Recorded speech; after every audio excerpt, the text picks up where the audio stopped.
Module numéro 3. Les principales procédures spirituelles par le révérend apôtre Ngante Abraham, serviteur dévoué du Seigneur Jésus-Christ. Nous avons dit, bien-aimés, en introduction de ce troisième module, nous avons dit que la nécessité de mettre à la disposition des ouvriers évangéliques se justifiait par le nombre de contrefaçons qu'on observe aujourd'hui dans les milieux dits chrétiens. On dit en introduction que lorsque nous visitons les différentes assemblées chrétiennes qui existent sur la terre, nous voyons que les procédures sont différentes. Ce sont des faits. Ce n'est pas des calomnies, ce n'est pas des médisances, ce n'est pas des jugements, ce sont des faits. Si vous allez d'une église à l'autre, vous allez voir qu'on ne procède pas de la même manière pour conduire les gens au Seigneur. On ne procède pas de la même manière pour conduire les gens au lambano, c'est-à-dire la réception, la manifestation du Saint-Esprit et le parler en langue. On ne procède pas de la même manière. Vous allez dans les différentes églises, vous allez voir qu'on ne procède pas de la même manière pour apporter la guérison, pour apporter la délivrance. On ne procède pas de la même manière dans, n'est-ce pas, effectivement, toutes les assemblées. Or, il se trouve que nous avons lu Éphésiens chapitre 4 qui dit qu'il y a une seule foi, c'est-à-dire il y a une seule doctrine chrétienne.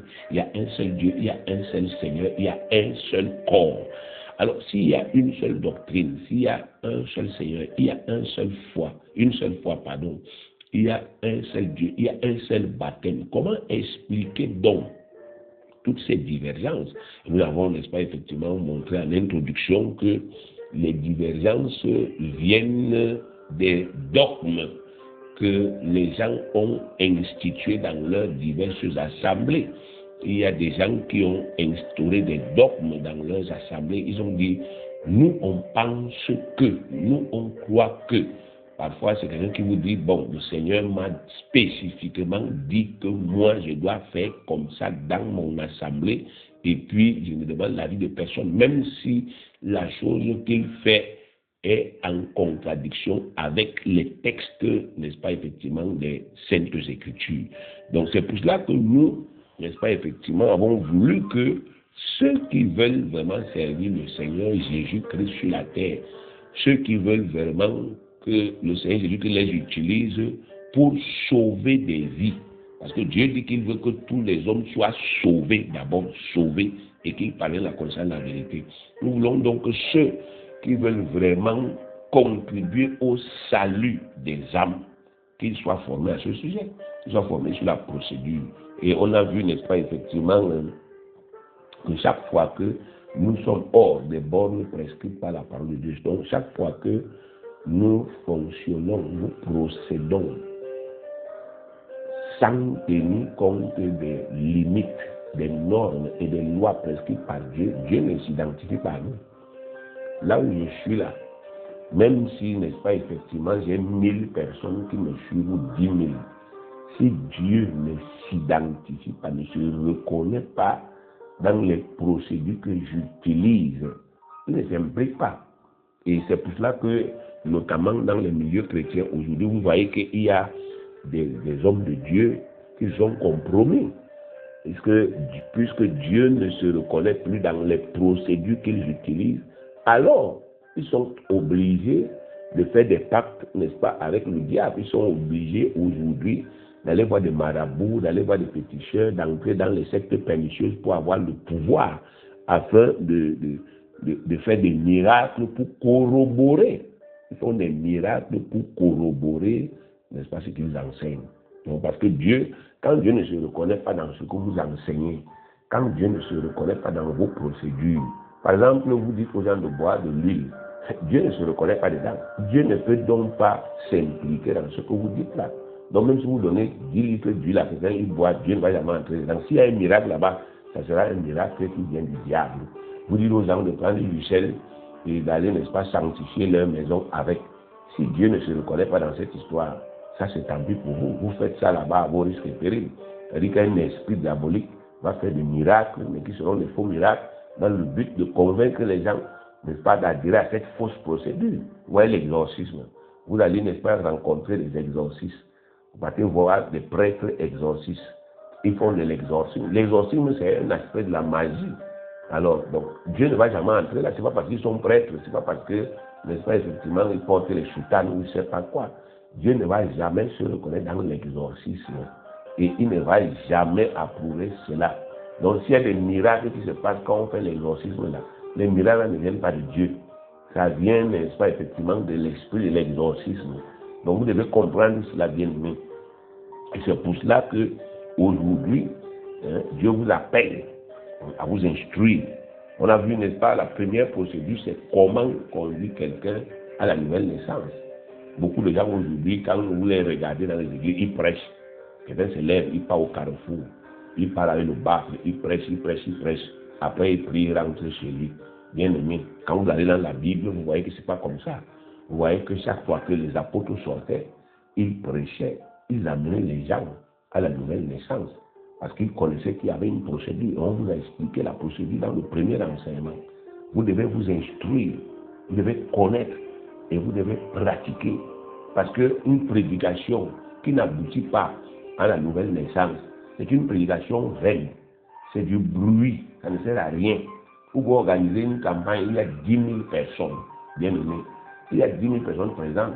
Mais si vous ne connaissez pas la procédure, si vous ne connaissez pas ce que les gens doivent faire et ce qu'ils doivent dire pour naître de nouveau pendant cette campagne, vous avez prêché pour rien. Vous vous êtes simplement consolé, parce qu'il y a des 10 000 personnes. Les 10 000 personnes ne sont pas sauvées. Donc pour être sauvé, il faut faire quelque chose. On a vu qu'à la Pentecôte, si Dieu pouvait dire 3 000 personnes sont converties, c'est parce que 3 000 personnes étaient nées de nouveau. Donc Dieu n'a pas dit 3 000 personnes ont participé. Il a dit 3 000 personnes ont été sauvées. Donc le but de l'évangélisation, le but de la prédication, c'est d'abord que les gens soient sauvés. Si on quitte d'ici, on va dans un village, et pendant qu'on est dans ce village, bien aimé, personne n'est sauvé, ça ne sert à rien. Mais s'il y a une seule personne qui est sauvée, Dieu dit qu'il y a de la joie dans le ciel. Donc, il faut que vous compreniez que, bien aimé, nous travaillons dans un but, produire des fruits, porter des fruits, les fruits qui abondent pour notre royaume. Il y a des âmes, n'est-ce pas, qui nous appartiennent, qui appartiennent à notre royaume. Et la prédication, la bonne nouvelle a pour but d'aller, n'est-ce pas, effectivement, capter ces âmes, de les ramener à leur Père. Et il y a donc une procédure. Pour que quelqu'un naisse de nouveau, il y a une procédure. Nous avons expliqué cela. Cette procédure que Dieu a appelée la repentance, ça signifie que, la personne à qui on a annoncé la bonne nouvelle, on a prêché l'évangile de Jésus-Christ, la personne là se reconnaisse.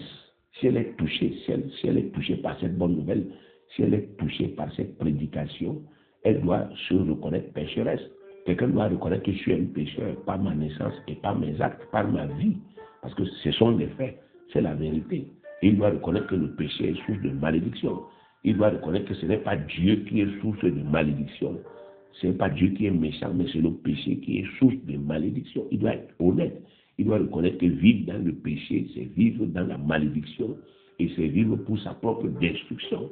Il doit reconnaître aussi que lui-même, en tant qu'être humain, il n'a pas la force ni la capacité de se sauver. Parce que Dieu a envoyé son Fils à cet effet. Il doit reconnaître que c'est Jésus-Christ qui est l'agneau de Dieu qui ôte le péché du monde. Que Jésus est le Christ et qu'il est le Messie, qu'il est l'agneau de Dieu qui ôte le péché du monde. Il doit reconnaître que Jésus-Christ a payé le prix pour, n'est-ce pas, effectivement, le sauver. Selon Ésaïe chapitre 53, le verset 4 au verset 6, il doit le reconnaître que c'est Jésus qui est son rédempteur. Donc le rédempteur, c'est celui qui paye votre dette afin de vous libérer de la condamnation. Il doit le reconnaître. Il doit reconnaître que Jésus est effectivement mort et qu'il a été enterré. Il a fait 3 jours et 3 nuits dans la tombe. Mais après ce temps-là, Dieu l'a effectivement ressuscité, en sorte qu'il n'est plus mort aujourd'hui, il est plutôt assis dans le ciel. Et n'est-ce pas, effectivement, il a reçu tout pouvoir, le pouvoir de nous sauver, le pouvoir de nous pardonner. Et il doit, n'est-ce pas, prendre la décision, n'est-ce pas, effectivement, de se soumettre à ce Jésus, en déclarant que ce Jésus est son Seigneur avec sa propre bouche. Parce que la Bible dit que c'est par les paroles d'un homme qui sera sauvé et c'est par ces mêmes paroles qu'il sera condamné. Donc il doit parler il doit s'engager envers le Seigneur Jésus-Christ. Il doit s'engager envers le Messie. Jésus s'est engagé envers Dieu. Il a dit, me voici, il vient pour faire ta volonté. Donc nous aussi, pour être sauvés, on doit s'engager envers Jésus avec notre parole. Et quand Dieu voit la sincérité, la véracité de notre engagement, automatiquement, il nous baptise du Saint-Esprit. C'est ce qui s'est passé à la Pentecôte.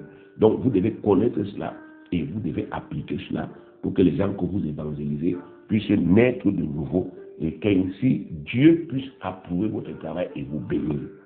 Alors, aujourd'hui, nous allons voir comment conduire le né de nouveau qui le désire au lambano. Comment conduire le né de nouveau qui le désire au lambano. Le mot grec lambano veut dire recevoir en manifestation. Ce mot est employé pour parler de la manifestation du Saint-Esprit ou bien des effets qui se produisent lorsque l'Esprit que nous avons reçu se manifeste de façon perceptible dans le monde des sens. Vous devez savoir, bien aimé, qu'on peut recevoir le Saint-Esprit subjectivement, c'est-à-dire sans qu'il y ait des effets. Ça s'appelle la nouvelle naissance.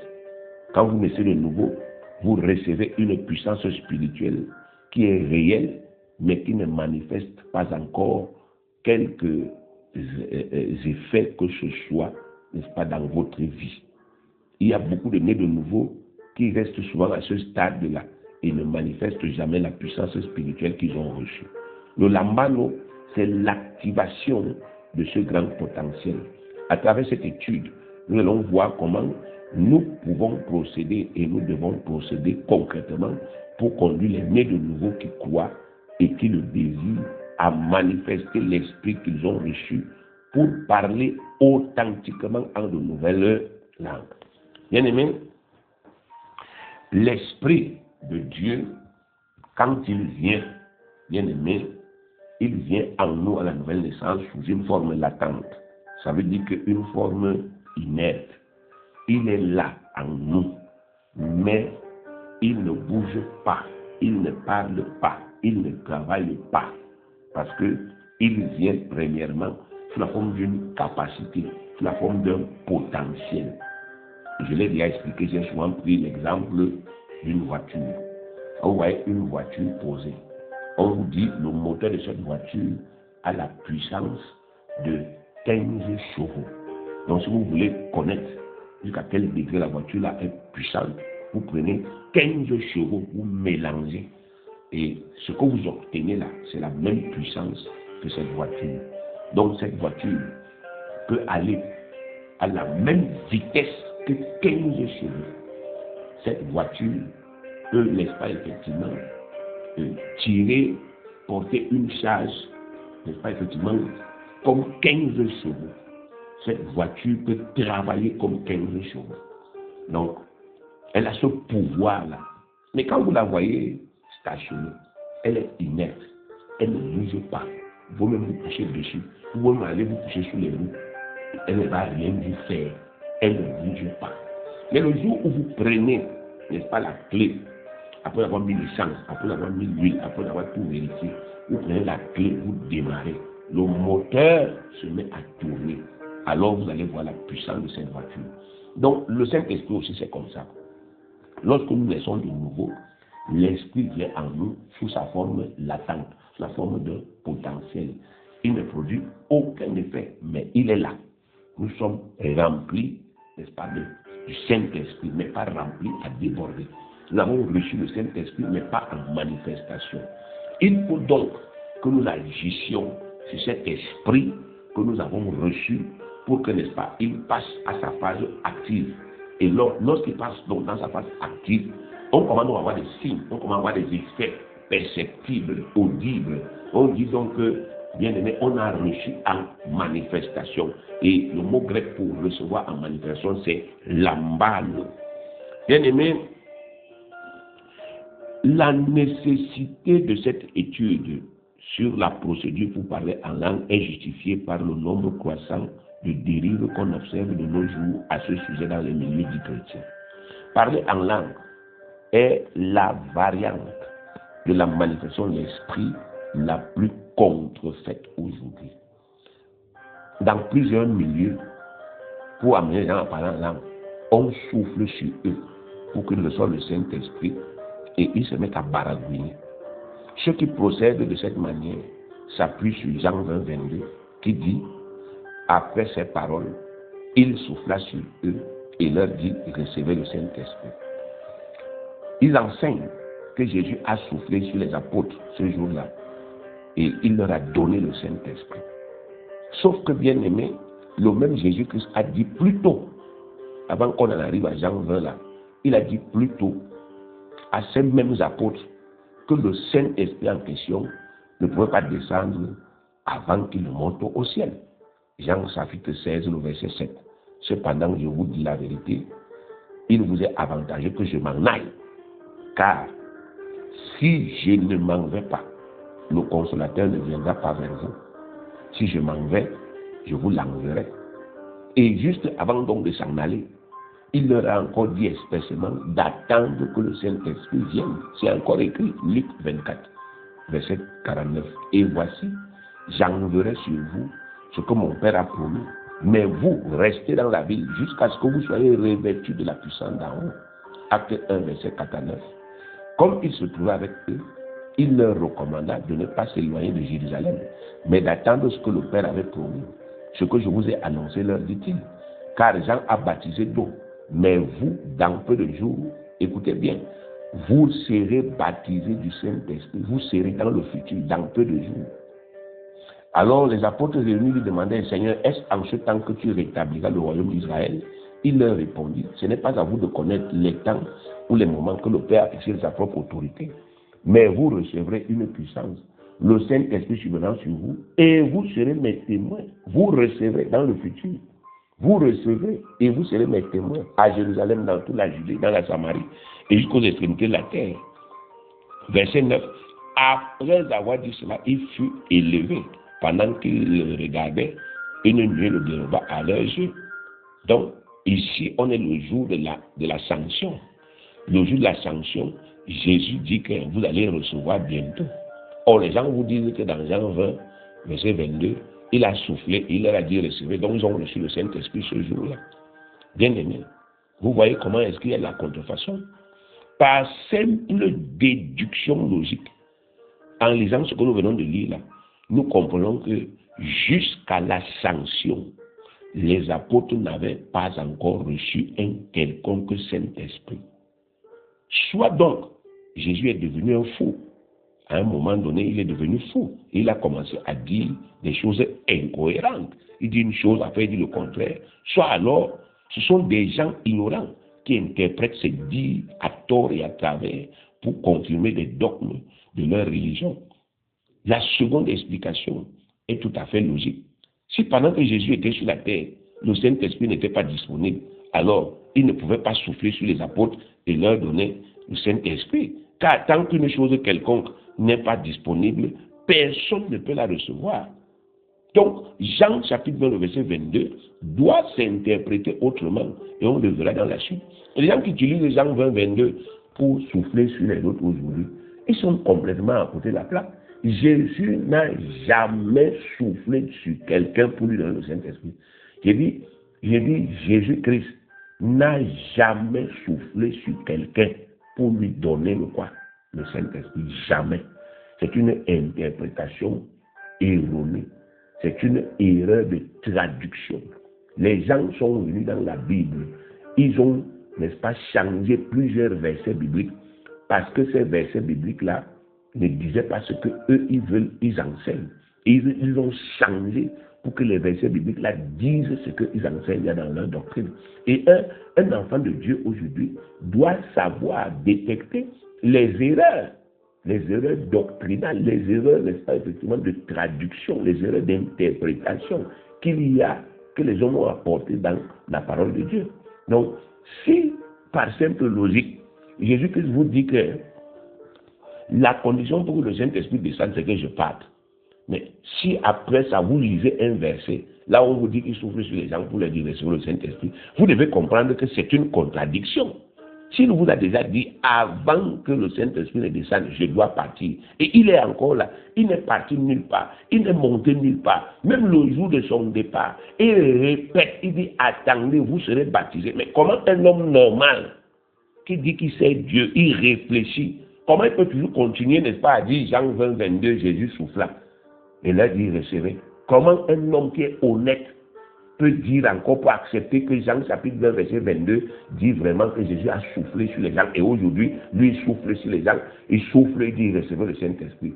C'est une contradiction. Il faut s'instruire, bien aimé. Tant quelque chose n'existe pas encore, vous ne pouvez pas recevoir. C'est comme le paradis, c'est comme l'enfer. Personne ne peut aller en enfer aujourd'hui parce qu'il n'y a pas encore d'enfer. C'est quelque chose qui est futur. Personne ne peut aller au paradis aujourd'hui. Le paradis sera sur terre. C'est dans Apocalypse chapitre 21. Le paradis est sur la terre. Mais il y a des gens qui vous disent aujourd'hui que non, quand vous mourrez, vous partez au paradis. Vous allez dire, mon père est au paradis avec Dieu. Vous voyez ça, bien aimé. Donc, nous devons être capables de détecter les erreurs, les traductions qu'il y a dans la Bible, et n'est-ce pas, effectivement, afin de ne pas tomber dans ces mêmes pièges et d'enseigner ce qui est vrai. Dans d'autres églises, bien aimé, on enseigne aux croyants une langue qu'on appelle la langue universelle. C'est la langue que le leader de cette assemblée parle. Si par exemple le leader dit rababababa, tout le monde dit la même chose. Donc quand vous regardez, il y a des croyants qui sont en Afrique, il y a d'autres qui sont en Europe, il y a d'autres qui sont aux États-Unis. Parfois, quand vous écoutez les musiques, des gens qui chantent pour Dieu là. Oui, quelqu'un chante, après un moment, il dit robobobo, reine des Bachir. Bon, quelqu'un d'autre est aux États-Unis, il fait la même chose. Quelqu'un d'autre est en Asie, il fait la même chose. Mais vous ne comprenez pas.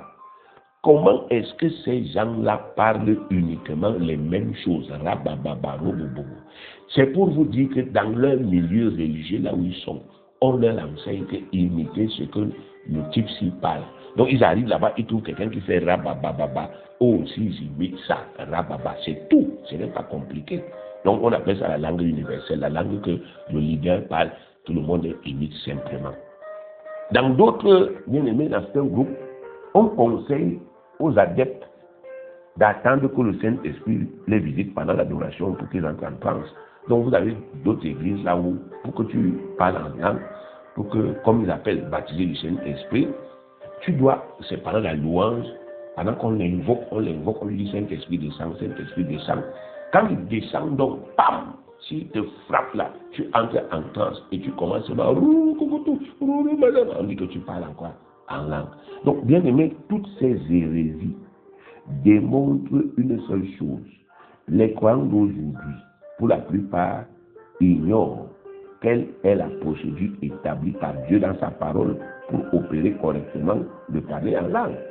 Donc, les gens pensent que c'est un phénomène hasardeux. Mon frère bien-aimé, Dieu est un Dieu de procédure. Dieu est un Dieu de procédure. Vous ne pouvez pas juger les gens s'il n'y a pas de procédure. Quand vous partez même au palais de justice, vous allez voir que même quand on a porté plainte à quelqu'un, le juge s'assure d'abord que vous qui lui avez porté plainte, vous avez même raison, vous avez respecté la procédure. Donc, chaque fois, n'est-ce pas, effectivement, qu'on parle de justice, il faut que vous sachiez qu'il y a des procédures. Dieu ne peut pas nous donner des lois sans qu'il y ait des procédures. Il ne peut pas nous donner, n'est-ce pas, effectivement, des bénédictions sans qu'il y ait des procédures. Il ne peut pas nous donner, n'est-ce pas, une puissance sans qu'il y ait des procédures. Il doit nous dire, faites comme ça. Si Dieu ne nous donne pas la procédure, chacun est libre donc de s'imaginer que bon, moi dans mon église, pour parler en langue, je prends l'eau, je mets, n'est-ce pas, effectivement, dans une bouteille, je mélange, n'est-ce pas, effectivement, avec le cube magique, je verse ça sur les gens, je les chicote et ils commencent à parler en langue. Donc, chacun va aller de sa propre imagination. Or, lorsque l'homme commence à imaginer avec sa propre tête, avec sa propre science, avec sa propre philosophie, ce que lui, il pense qu'il doit faire pour accéder à la bénédiction du Seigneur, bien aimé, c'est fait toujours court-circuiter par le diable. C'est là où le diable entre. Et le diable inspire des choses tordues. Donc, il faut que vous compreniez, bien aimé, qu'il y a des procédures. Dieu n'a jamais rendu une bénédiction spirituelle disponible sans expliquer comment l'homme doit procéder pour s'en approprier. Parler en langue est la variante clé de la manifestation du Saint-Esprit. À ce titre, le profit que parler en langue procure à l'homme qui l'opère exactement dépasse totalement notre imagination. Si votre cœur parvient à saisir, votre intelligence parvient à saisir l'utilité de parler en langue dans votre vie, cela métamorphosera radicalement votre attitude à ce sujet. Vous en ferez votre nourriture de chaque jour et vous serez surpris par les ressources abondantes que vous en tirerez. C'est pourquoi Dieu qui désire que vous parliez tous en langue a clairement expliqué dans sa parole la procédure, le procédé pour y parvenir. Vous devez donc apprendre clairement cette procédure afin de pouvoir l'appliquer méticuleusement pour bénir les gens. Si vous voulez amener les gens à parler en langue, il faut que vous sachiez comment on l'opère. Quand vous allez vous lever un jour pour aller évangéliser et que les gens vont croire et qu'ils vont désirer, vous allez faire comment? Vous allez les fouetter, vous allez les chicoter, vous allez simplement leur apprendre la méthode, la procédure, et ils vont parler en langue. Bien-aimés, nous savons que chaque personne qui a sincèrement cru en Jésus-Christ possède déjà l'Esprit Saint en elle. Cette personne est remplie à capacité. C'est le mot pléro en grec. Être rempli à capacité. Pléro. Ce qu'elle reçoit, c'est tout le potentiel spirituel du Christ Jésus ressuscité et glorifié, mais sous une forme latente, c'est-à-dire que ça ne produit aucun effet, comme nous l'avons dit plus haut. Donc quand vous naissez de nouveau, vous êtes pléro. Ça veut dire que vous êtes rempli à capacité. Pour que ce potentiel produise son effet, qui est parlé en langue, il doit être activé. Donc vous devez être rempli à déborder, ce qui maintenant est pléto en grec. Pléto, qui est différent de pléro. Pléto en grec veut dire rempli à déborder. Vous voyez par exemple lorsque n'est-ce pas effectivement une salle de classe, dans une salle de classe, on a prévu qu'il y ait 100 places. Et maintenant, quand vous comptez le nombre d'élèves, vous voyez qu'il y a 150. On dit l'effectif est pléthorique. Vous comprenez? Pléthorique. Donc l'effectif dépasse la capacité. L'effectif dépasse la contenance. Vous voyez un peu?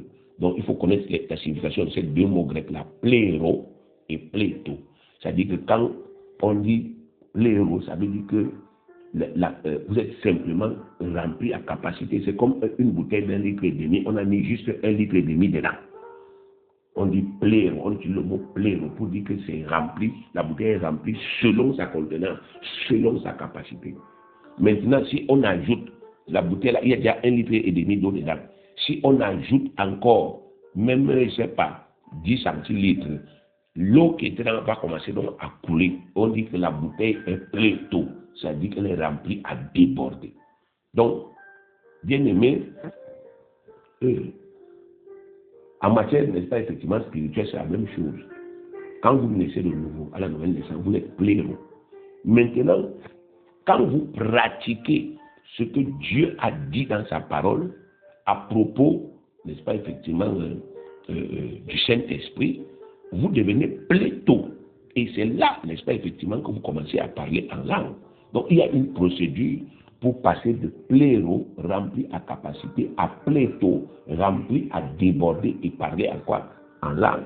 Lisons ce que Jésus-Christ a lui-même enseigné à ce sujet dans la parole. Jean chapitre 7. Jean chapitre 7, le verset 37 au verset 39. Jean chapitre 7, le verset 37 au verset 39, il est écrit le dernier jour, le grand jour de la fête, Jésus se tenant debout s'écria, si quelqu'un a soif, qu'il vienne à moi et qu'il boive. Celui qui croit en moi, des fleuves d'eau vive couleront de son sein, comme dit l'Écriture. Bien aimé, si on s'arrête là, et on vous demande d'interpréter, vous allez faire des interprétations particulières. Chacun va commencer à dire ce qu'il pense. Et on va, n'est-ce pas, effectivement, aller dans tous les sens. C'est pour cela qu'on vous a dit qu'il faut toujours, n'est-ce pas, laisser la parole s'expliquer elle-même. Lorsque vous lisez la parole de Dieu et vous voyez que vous ne la comprenez pas, ne commencez pas à dire, moi je pense qu'il a voulu dire que non. Et Jésus-Christ, quand il a dit ceci, il savait de quoi il parlait. Moi, je ne sais pas de quoi il parlait. Donc, je dois laisser que la parole m'explique de quoi Jésus parlait. Et pour comprendre de quoi il parlait, je continue simplement la lecture. J'arrive au verset 39, voici ce qui est écrit. Il dit cela de l'esprit que devaient recevoir ceux qui croiraient en lui, car l'esprit n'était pas encore, parce que Jésus n'avait pas encore été glorifié. Il y a un mot qui a été enlevé ici, car l'esprit n'était pas encore donné, parce que Jésus n'avait pas encore été glorifié. Donc, bien aimé, ici, Jésus était en train d'expliquer aux croyants, aux disciples, quelle était la procédure pour être rempli du Saint-Esprit à déborder. Il dit ceci, si quelqu'un a soif, qu'il vienne à moi et qu'il boive. Celui qui croit en moi, des fleuves d'eau vive couleront de son sein, comme dit l'Écriture. Donc, il parlait de l'Esprit Saint, que les gens devaient recevoir. Notez encore ici, devaient recevoir dans le futur. Personne parmi les disciples de Jésus n'a reçu le Saint-Esprit quand Jésus était sur la terre. Vous voyez? Donc, Jean 20, 22, là, il faut cesser d'interpréter ça à tort et à travers. On va vous expliquer dans la suite de l'étude comment comprendre Jean 20, verset 22. Mais déjà, vous devez enlever dans votre tête que Jésus a dit que bon, il faut souffler sur les gens pour qu'ils reçoivent le Saint-Esprit. Jamais. Ce n'est pas ce qu'il a dit. Donc, ici, nous voyons dans cette parabole 5 étapes. 1. Avoir soif. 2. Venir à Jésus. 3. Boire la quantité d'esprit nécessaire pour être rempli à déborder. 4. Croire qu'en buvant, on est réellement rempli et on va vraiment parler en langue. Et 5. Faire sortir les fleuves d'eau de son sein, c'est-à-dire faire sortir des paroles abondantes de vie de sa bouche. Donc Jésus dit, voilà 5 étapes. Avoir soif, venir à Jésus, boire, croire et parler. Avoir soif, venir à Jésus, boire, croire et parler. Avoir soif, c'est désirer ardemment. Celui qui veut recevoir l'Esprit Saint en manifestation, c'est-à-dire celui qui veut le lambano, il veut parler en langue, doit le désirer vivement. S'il n'y a pas ce désir ardent, il ne peut pas recevoir en manifestation, car Dieu ne viole pas le libre arbitre de l'homme. Donc, vous voyez, il y a parfois, vous avez amené les gens à parler en langue par force, et vous constatez que ces gens-là, bien aimés, ne font aucun cas de se parler en langue dans leur vie, parce qu'ils ne désiraient pas, ils ne voulaient pas. Ça ne sert à rien. C'est vous qui leur avez dit non, tu dois parler, tu dois parler. On leur enseigner, de prendre le temps de leur enseigner que, écoute, voici ce que Dieu dit à propos de parler en langue. Pour créer l'émulation, pour créer le désir. Vous êtes seulement empressé. Comme il a déjà conseillé Jésus, il faut que je l'amène à parler en langue. Or, lui, dans sa tête, ne comprend même pas ce que ça veut dire. Lui, dans sa tête, n'est-ce pas, parler en langue, là, ne veut rien dire. Pour lui-même, c'est une folie. Donc, au lieu de prendre le temps de lui enseigner la parole, afin que la parole change ses idées, change ses raisonnements, change sa compréhension. Vous êtes empressé, sans vous préoccuper de savoir s'il désire ardemment, s'il le veut, vous l'avez amené, il a parlé en langue. Depuis là, ça n'évolue pas. Son parler en langue, c'est deux mots, machin, ça n'évolue pas, parce que ça ne l'intéresse pas. Il ne pratique pas ça, il n'a pas son cœur là-dedans. Et quand vous le forcez à parler en langue, il dort. Donc ça veut dire effectivement que la première condition n'a pas été respectée, c'est-à-dire avoir soif. Celui qui veut parler en langue doit manifester le désir. Vous devez créer ce désir en lui prêchant l'évangile. Parce que si vous voulez recevoir quelque chose de Dieu, vous devez désirer. Luc chapitre 11, verset 13.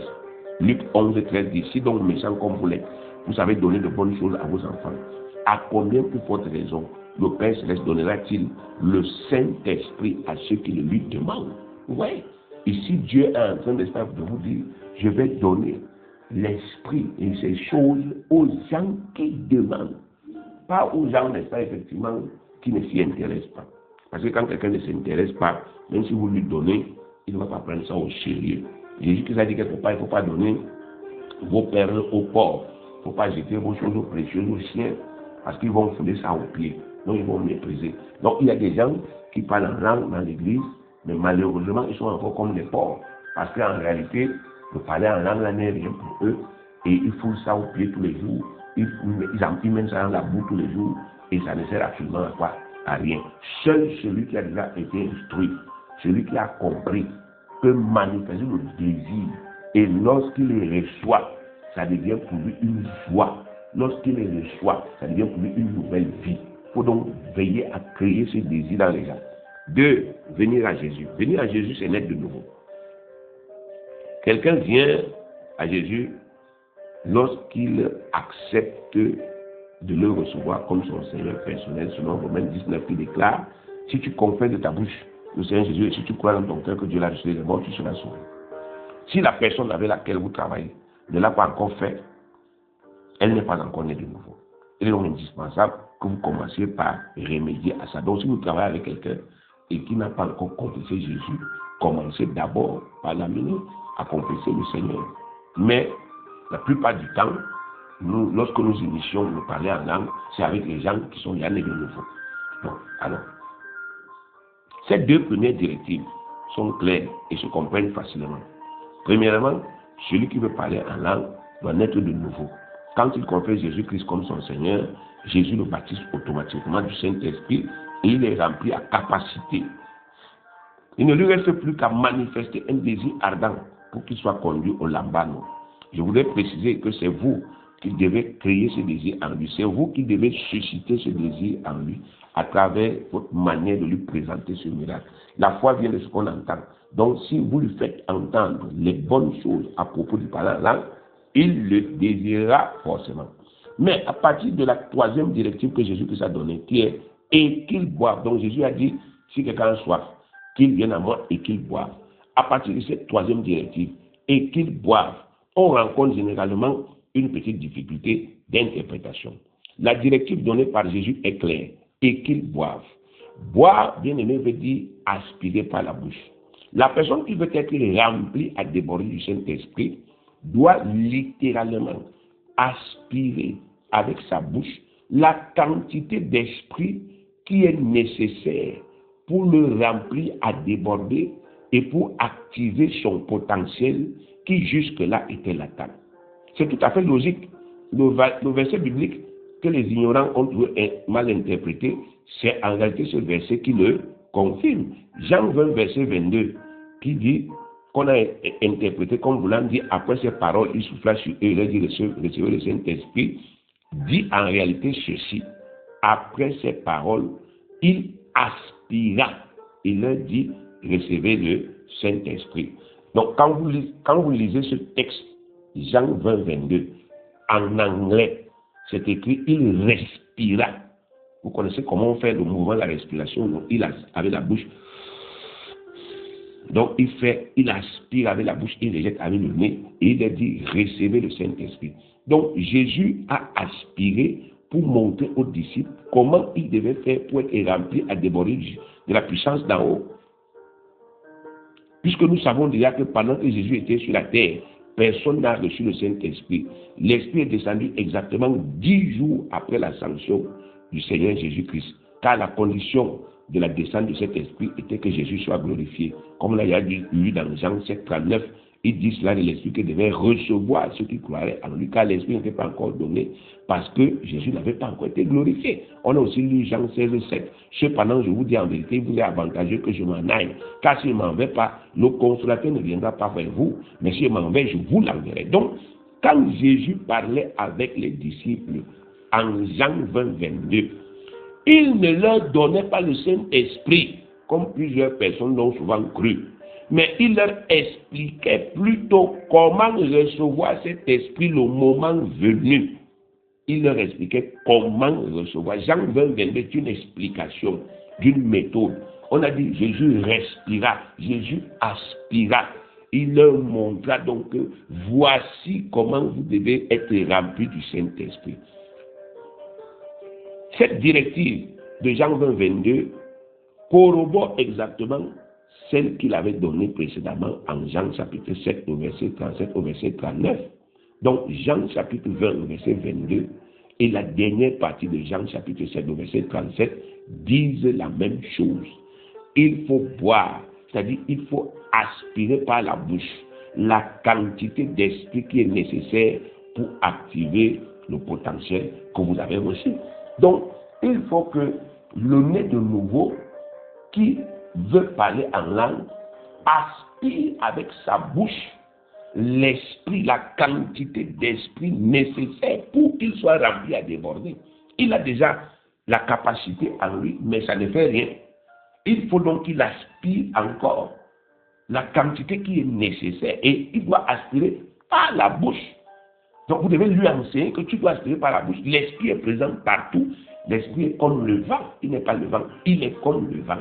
Si tu aspires par la bouche, l'air va entrer, certes, mais l'esprit va aussi entrer et la quantité d'esprit qui est nécessaire pour que tu sois rempli à déborder, ça va entrer. Quand vous avez déjà une bouteille d'1,5 litre et l'eau est remplie dedans, vous faites comment pour que la bouteille là soit remplie à déborder? Vous ajoutez encore de l'eau. Donc quand vous avez déjà la capacité qui est la nouvelle naissance, le Saint-Esprit est déjà en vous. Vous faites comment pour que l'autre, n'est-ce pas, effectivement, une autre capacité, une autre quantité de Saint-Esprit s'ajoute pour parler terre à terre? Vous faites comment?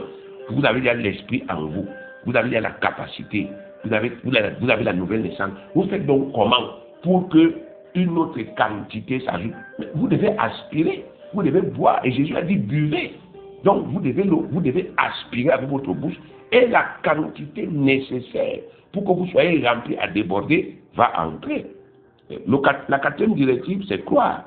Il est dit celui qui croit. Croire veut dire avoir une ferme assurance de ce qu'on espère et démontrer ce qu'on ne voit pas. Quand quelqu'un aspire, c'est dans l'espoir d'être rempli à déborder de la puissance d'en haut et de parler en langue. Celui qui veut parler en langue doit donc aspirer en ayant à cœur la ferme assurance que non seulement il sera rempli à déborder, mais qu'en plus il parlera couramment une nouvelle langue.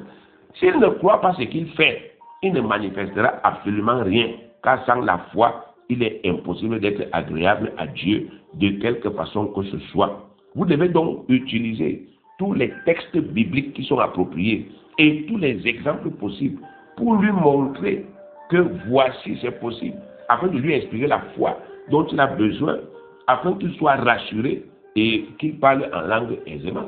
Donc, vous devez amener la personne à être remplie d'assurance, à croire. On aspire pour être rempli à déborder. Mais Jésus-Christ a dit, la condition, c'est la foi. Vous devez croire que comme j'aspire là, la quantité d'esprit qui manque entre. La personne là doit croire cela. Et vous, qui êtes en train de l'amener à parler en langue, vous devez l'amener à croire que comme il aspire là, Dieu va mettre l'esprit et qu'il va parler. Donc vous devez tout faire pour enlever les doutes dans sa tête. Parce que s'il doute, même s'il aspire du matin jusqu'au soir, il ne va pas parler. Donc, mais s'il croit, même s'il aspire 2 fois, il sera rempli et il va parler en langue. Et la dernière étape du processus, c'est que la personne parle par inspiration les langues que le Père mettra dans sa bouche. Cette étape aussi suscite parfois quelques appréhensions, c'est-à-dire quelques doutes, quelques craintes. Car généralement, soit on attend que l'Esprit se saisisse de notre bouche pour parler à nous, soit on ne sait pas ce qu'on va dire. Dans l'un ou l'autre des cas, on est bloqué, on ne manifeste rien. Comment doit-on procéder concrètement? Acte 2:4 dit que ce sont les apôtres qui parlaient et non le Saint-Esprit qui parlait en eux. Si le Saint-Esprit parle en quelqu'un, il s'agit d'une possession. Or, Dieu ne possède jamais la pensée de l'homme, ce sont les démons qui le font. Vous voyez, lorsque vous faites une délivrance, à un moment, le démon possède la tête, il se met à parler. Le Saint-Esprit ne fait jamais ça. Donc, c'est le croyant qui doit parler. C'est sa voix, la voix du croyant qu'on doit entendre. Ça ne doit pas changer. Ce n'est pas la voix du Saint-Esprit, parce que c'est le croyant qui parle et non le Saint-Esprit. Mais le croyant parle ce que Dieu lui inspire et non ce qui se trouve dans son intelligence. Vous parlez, quand vous parlez en langue, Meria, Elibera, Alberia, Kentera, Falo, Alinte, Fascinti. Ce que je viens de parler là, ça ne vient pas de ma tête. Donc, ce n'est pas quelque chose qui était dans ma tête. Et puis, j'ai dit, ok, je vais commencer à parler cela. Olkiria Barakana Sinte Vasinte Ergeberia Canoso, Albolabera La Quinte, Panokadi Santeria, Mera Colto Fanderia. Je viens de parler encore. Mais ce que je parle là ne vient pas de ma tête. Ce que je parle là vient de l'esprit qui est en moi. Il met ces paroles dans ma bouche chaque fois que je manifeste la volonté de parler. Quand je dis je veux parler là, maintenant, ça sort naturellement et aisément. Donc, quand quelqu'un a cette foi-là et qu'il a aspiré, c'est ce qui doit se passer. Il ne doit pas réfléchir à ce qu'il va dire. Il ne doit pas dire, qu'est-ce que je vais donc parler? Ça va se bloquer. Parce que quand vous dites, qu'est-ce que je vais parler? Vous êtes en train de chercher, bien aimé, dans votre intelligence, ce que vous voulez parler. Or, la Bible dit que votre intelligence est stérile. Quand vous parlez en langue, 1 Corinthiens 14 dit, si je parle en langue, mon esprit est en prière, mais mon intelligence demeure stérile. Mon esprit, l'Esprit Saint qui est en moi, est en prière. Pendant que je parle en langue, mais mon intelligence est stérile.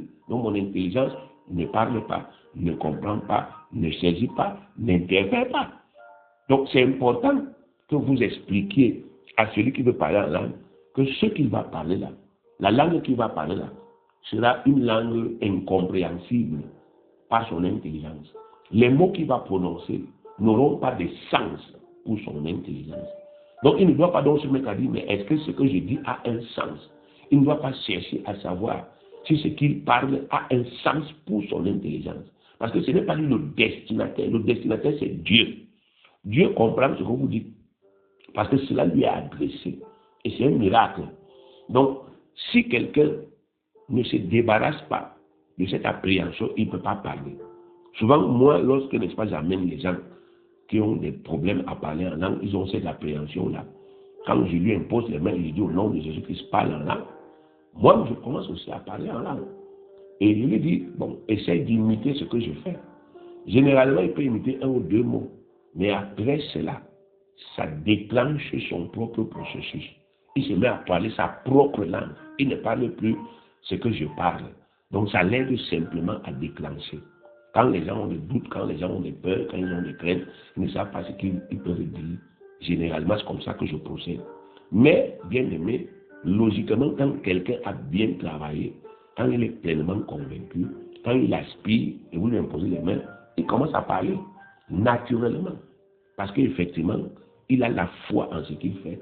Il ouvre la bouche, il commence à parler. Et ça se déclenche naturellement. Il n'a pas besoin, n'est-ce pas, de s'entraîner pendant 10 ans. Non. Là, ça commence naturellement. C'est un miracle, c'est spirituel. La clé, bien aimé, c'est donc de ne pas se préoccuper de comprendre ce qu'on dit, car ça n'aura jamais aucun sens pour nos intelligences. Dieu comprend parfaitement ce que celui qui parle en langue dit, car c'est à lui que celui qui parle en langue s'adresse. Le devoir du parleur, c'est donc de parler. Et la responsabilité de Dieu, c'est d'inspirer ce qu'il parle. Quand quelqu'un parvient à se débarrasser de toutes ses craintes, ça devient facile. Il aspire calmement. Et quand il est rempli, vous lui imposez les mains, vous ordonnez qu'il parle en langue, il cesse d'aspirer et il commence à parler. Et le miracle se produit. Des fleuves de paroles de vie commencent à sortir de sa bouche naturellement. Le Saint-Esprit est le don de Dieu, bien aimé. Donc, pour rendre ça possible, Dieu nous a donné le Saint-Esprit. Parler en langue est le premier effet que chaque né de nouveau doit produire quand son potentiel est activé. Dieu désire que chacun d'entre nous qui est né de nouveau parle authentiquement en de nouvelles langues. Donc, il va toujours faciliter les choses chaque fois que vous aurez le courage d'amener les gens au lambano, car le vrai parler en langue est la base de la puissance du né de nouveau. Dieu veut que nous parlions tous en langue. C'est 1 Corinthiens 14, verset 5. Je désire que vous parliez tous en langue. Donc, chaque fois que vous allez évangéliser quelqu'un dans votre famille, vous allez évangéliser quelqu'un dans votre quartier, vous allez évangéliser votre camarade, votre ami, votre collègue, et que vous allez lui dire, c'est possible qu'il reçoive le Saint-Esprit. Chaque fois que vous aurez ce courage-là, et que vous allez expliquer cette méthode-là de façon claire et précise, Dieu va toujours faciliter les gens vont parler en langue.